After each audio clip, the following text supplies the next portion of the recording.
दुनिया में बेशुमार लोग ऐसे हैं जिन्हें सुकून की तलाश है, जिनकी ज़िंदगी बेसुकून है।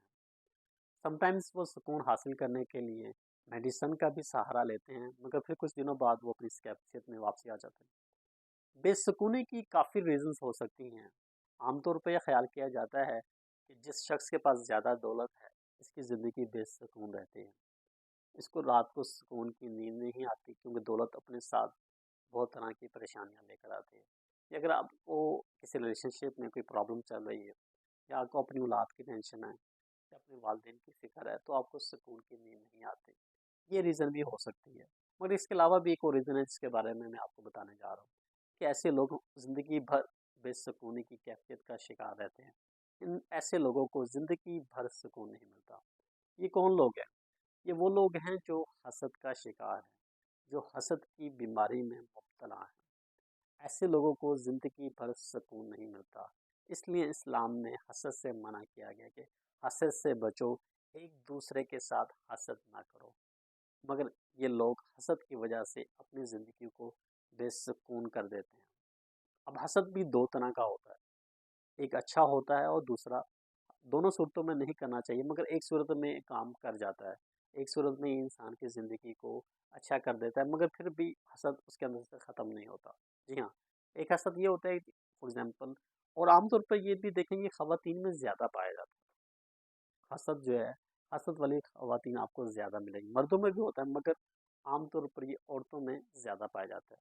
तो मैं बात आपसे ये कर रहा था कि हसद भी दो तरह का होता है।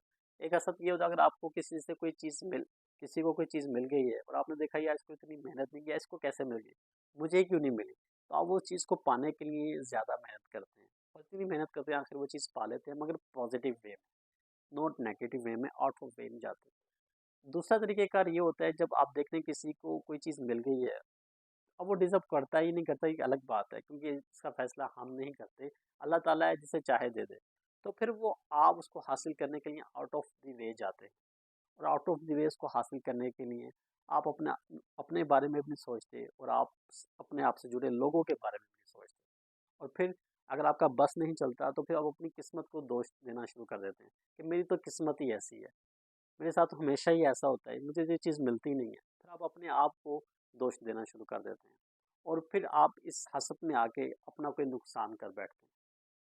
तो याद रखें, जो लोग हसद का शिकार हैं, हसद ख़वातीन, ना तो वो अपना आप नुकसान करती हैं, बल्कि आप अपने आप से जुड़े लोगों का भी नुकसान करती हैं। इसलिए इस बीमारी से, इस हसद से आप बचें, क्योंकि ऐसे लोग ज़िंदगी भर सुकून नहीं तलाश कर पाते। तो जब ख़वातीन आती हैं, तो कहती हैं सर हम इसके पास भी गए हैं, सर हम उसके पास भी गए, मगर हमें सुकून नहीं मिलता। अब देखिए, ऐसे लोग जो हैं, चाहे वो मर्द है या औरत, वो इस बात को मानने को तैयार नहीं होते। अपने आप की सच्चाई को मानें कि आप में ये चीज़ है। जिस दिन आपने इस चीज़ को मान लिया, तो आप यकीन करें, आपकी ज़िंदगी सुकून के साथ गुजरना शुरू हो जाएगी। आपको किसी मेडिसिन लेने की ज़रूरत नहीं पड़ेगी, किसी डॉक्टर के पास जाने की ज़रूरत नहीं पड़ेगी। सिर्फ़ और सिर्फ़ अपने अंदर से इस बीमारी को अगर ख़त्म नहीं कर सकते तो कम तो करें, सुकून तो हासिल करना शुरू करें। ये देखें, ये अल्लाह ताला का निज़ाम है। कोई इंसान किसी को कुछ नहीं दे सकता। जो इंसान कुछ हासिल करता है, या तो वो अपनी मेहनत से हासिल करता है, या फिर अल्लाह के फजल से हासिल करता है। आप भी उतनी मेहनत करें, आप भी अल्लाह ताला के साथ अपना वैसा ताल्लुक़ बनाएं, तो आपको सुकून भी मिलेगा, और आपको नींद भी ठीक आएगी। मगर अगर आप हसद की आग में जलते रहेंगे, तो फिर याद रखिए, सारी ज़िंदगी आपकी बेसुकूनी से ही गुजरेगी। अल्लाह ताला हम सबको इन जैसी बीमारियों से बचाए, और जो लोग इसमें बीमारी में मुब्तला हैं, उन सबको अल्लाह ताला इस बीमारी से निकाले, और अल्लाह ताला बाकी आप सब लोगों के लिए आसानी पैदा करे, और आपको आसानी पैदा करने का शर्फ अदा करे।